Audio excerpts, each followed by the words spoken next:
Important और आज की सबसे बड़ी खबर है कर्नाटक की राजनीति को लेकर। और कर्नाटक की राजनीति में आज बेहद बड़ा दिन रहने वाला है, क्योंकि आज कर्नाटक के सीएम के रूप में डीके शिव कुमार के नाम पर मुहर लगने वाली है।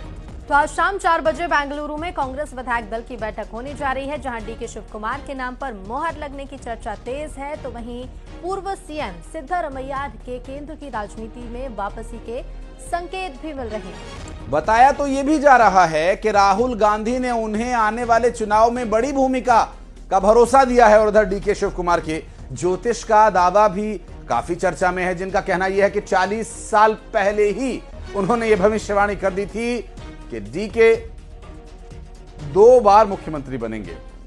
तो इस भविष्यवाणी की भी काफी चर्चा है। और डीके शिव कुमार एक बार फिर कुर्सी पर बैठेंगे। आखिरकार कर्नाटक का अनसुलझा विषय कांग्रेस पार्टी ने सुलझा ही लिया।